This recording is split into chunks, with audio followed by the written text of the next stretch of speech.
Você deve ter visto o caso do ministro dos Direitos Humanos do governo Lula, que foi ao Senado lá conversar com os senadores, aí um cara bolsonarista foi dar pra ele um feto de brinquedo, bicho. Você viu isso?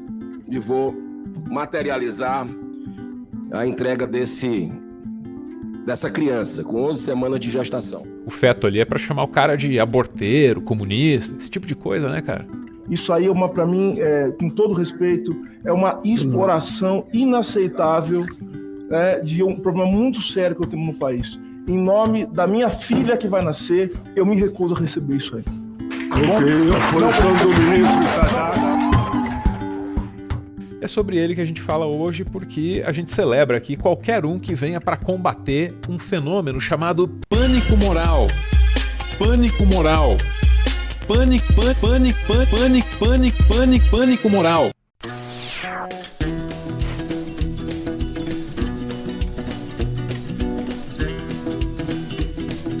Esse aí é o professor Silvio Almeida, um intelectual brasileiro que circula pelas mais celebradas instituições de ensino do mundo.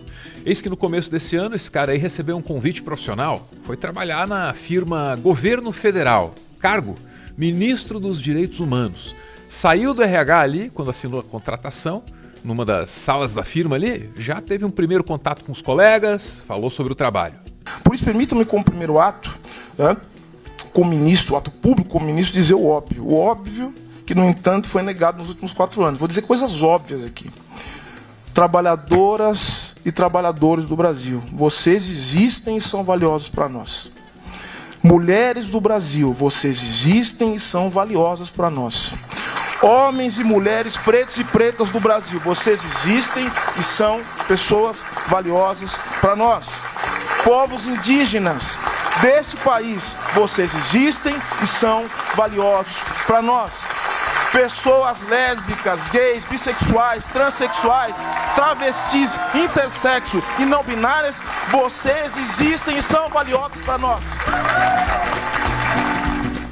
E a partir desse momento, a capacidade de sobrevivência de um professor no perigoso território da política vai sendo testada. A senhora gosta de números concretos? É assim que eu trabalho, com ciência. Eu gosto de ciência. Eu não gosto de negacionismo. A cada interação com um deputado ou com um senador, rapaz, vem um teste, um desafio, uma arapuca. O PCC, em declaração pública, disse que mantinha um diálogo cabuloso com o PT. Eu nem vou responder essa questão, porque considero que isso não é uma questão, mas é uma provocação que não está à altura do Parlamento brasileiro. E esse aí é o nosso homem, com as suas circunstâncias. Um professor transmutado em ministro dos Direitos Humanos num momento de crise. Com muitos problemas muito sinistros. Só um exemplo aí, grave. Até 2022 o Brasil tinha um ataque em escola por ano. De 2022 para cá passou a ser um por mês. E dá para piorar, porque nos Estados Unidos esse negócio aí acontece uma vez por dia, praticamente. E a gente não caminha para isso, não, a gente está correndo para isso.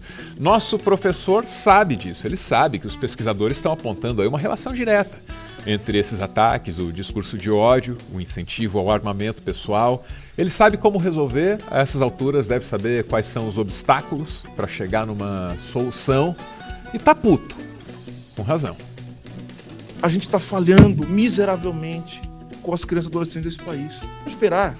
Vamos chegar no número dos Estados Unidos, que é o país que é modelo para muita gente aí. Vamos esperar chegar em 300 ataques por ano em escola. Eu não me conformo com isso. Eu não quero viver um mundo assim. Eu não quero viver um mundo desse. Eu me recuso a viver um mundo assim. Eu não aceito esse tipo de coisa. Isso é inaceitável. Isso é inaceitável.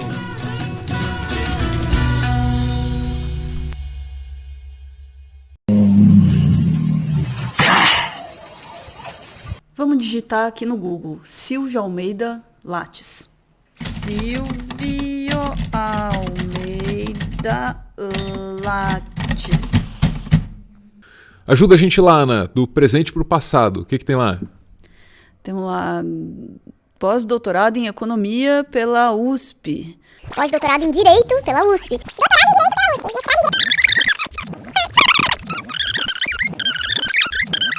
A lista é muito grande, não tem outro jeito de lidar com ela. Vamos tentar resumir aqui. Ana, as áreas de interesse deles são direito, filosofia e economia. E pós-doutorado é até onde ele chegou? Pós-doutorado, que é o máximo que você pode ir aí. Mas o interessante não é só as áreas individualmente, né, onde ele atua, mas o fato dele cruzar essas áreas, né, economia, direito e filosofia. A abordagem única que o Dr. Silvio faz dessas interseções aí é que é interessante.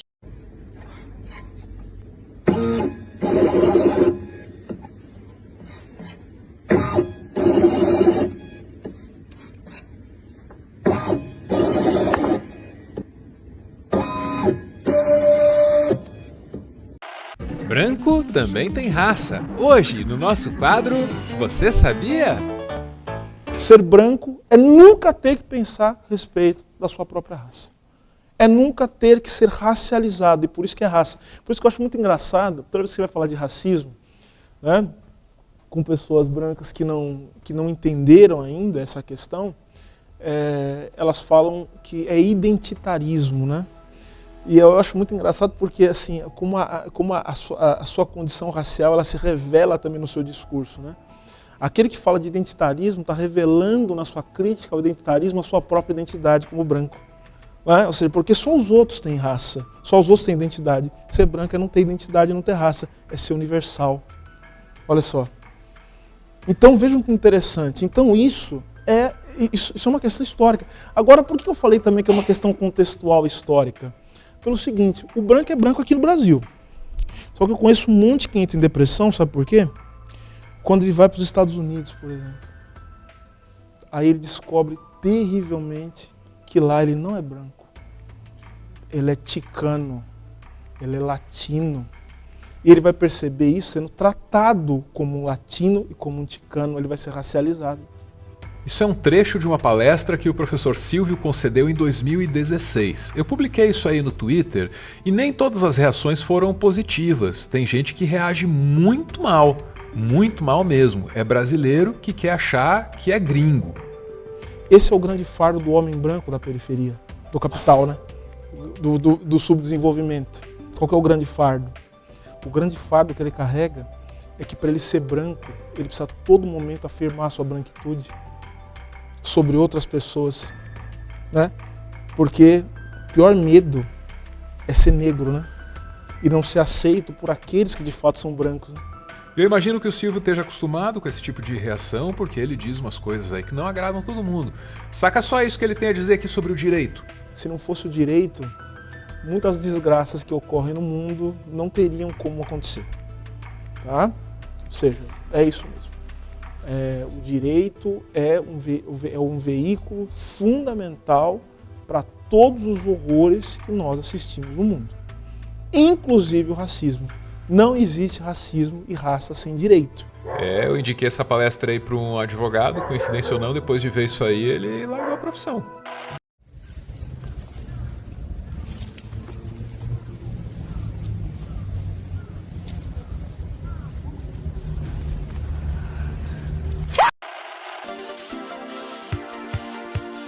Quando você ouve o Silvio Almeida, ou lê o Silvio Almeida, você percebe que ele pinta um retrato bastante sombrio da realidade. E não é para menos, né, cara? Ele acessa uma sombra coletiva muito poderosa. Para pensar no que há por trás do termo racismo estrutural. Caramba, tudo que a gente faz como coletivo, como sociedade, tem um componente que é terrível, que é maligno, que possibilita as maiores crueldades possíveis, que é o racismo, que está na estrutura, que está na base. A gente geralmente trata o racismo como uma patologia social, ou então como uma patologia mesmo, né, atribuindo àqueles que são racistas algum tipo de problema intelectual, mental, ou mesmo de caráter, enfim. A gente costuma tratar o racismo como uma anormalidade. O que a noção de racismo estrutural coloca é que o racismo não é algo anormal, é algo normal. Normal no sentido de que, não que a gente deve aceitar, mas é que o racismo, independente de te aceitar ou não, ele constitui as relações no seu padrão de normalidade. Vamos ficar aqui com uma introdução, não substitui a leitura, pelo amor de Deus, da obra do professor Silvio Almeida. Está presente nesse vídeo aqui, que é um vídeo antigo do Meteoro. Vamos ver um trechinho, a partir de agora. Para compreender o que é o racismo estrutural e como ele opera, a gente depende de outras duas concepções de racismo. No livro, o professor Silvio Almeida apresenta essas três concepções, que são distintas. Existe a concepção individualista de racismo. Nessa primeira concepção, o racismo aparece como uma perversão, talvez patológica e anormal, restrita a indivíduos ou então a grupos limitados. Na sequência, vem a concepção institucional e aí a concepção estrutural do racismo. Essas duas últimas concepções podem parecer a mesma coisa, mas não são. Silvio avisa que, em sociologia, os conceitos de instituição e estrutura são muito diferentes. A tese que eu coloco no meu livro é a seguinte: não tem outro racismo que não seja estrutural, tá? Racismo é sempre estrutural, porque é processo histórico, político. Ah, mas e o racismo institucional? O racismo institucional, ele é uma manifestação parcial do que a gente chama de estrutural. É o racismo que se dá na dinâmica das instituições. Por quê? As estruturas sociais, elas se manifestam aonde? Aonde? Como é que as estruturas sociais se reproduzem? Chama de estrutura que eu estou falando de... Vamos lá, para simplificar. Falando de política, de economia. Como é que elas se manifestam? Por meio das instituições. Então, se eu não tiver instituições, eu não consigo reproduzir as práticas sociais que vão, enfim, dar sentido e continuidade às estruturas.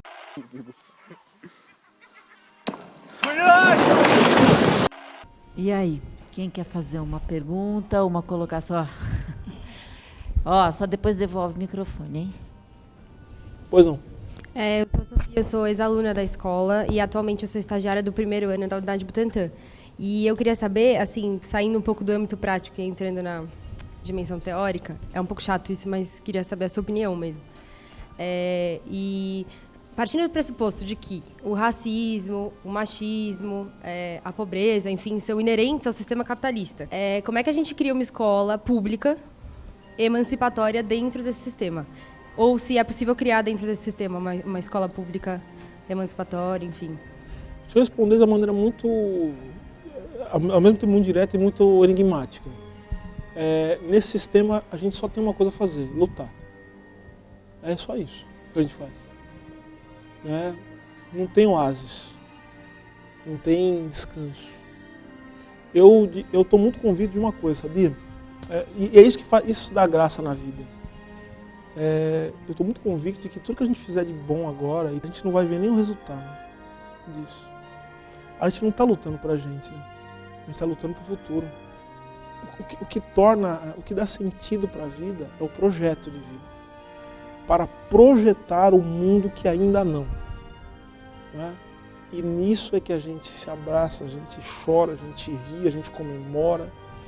Dentro desse sistema, a gente luta.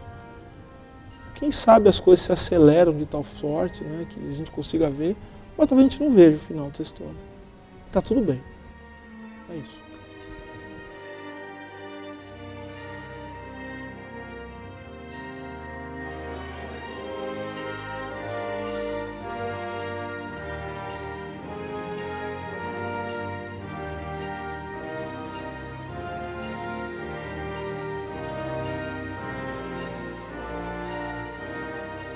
Para continuar fazendo conteúdo e, quem sabe, expandir o projeto, o Meteoro depende de contribuições. A chave Pix do canal é essa aí, pixmeteoro@gmail.com. Você pode ajudar, mas claro, só se você quiser. Muito obrigada por ver esse vídeo até o final. Muito obrigado por ver esse vídeo até o final, viu? A gente está criando um clube, para as pessoas que veem o vídeo do Meteoro até o final. Só que é o seguinte, você não pode contar para ninguém que esse clube existe. Aí ele fica sendo exclusivo para quem viu o vídeo desse canal até o fim. Essa é a proposta. Então conto com você, tá?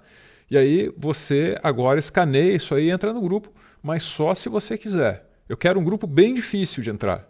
Aliás, vou começar a mexer o QR Code na tela aqui, ó, pra você não conseguir escanear. Isso. Tem que lutar para entrar nesse grupo. Entra lá. Se você mandar um áudio, de repente seu áudio vira conteúdo aqui, viu? Fique sabendo disso já. Obrigado, gente. Valeu mesmo.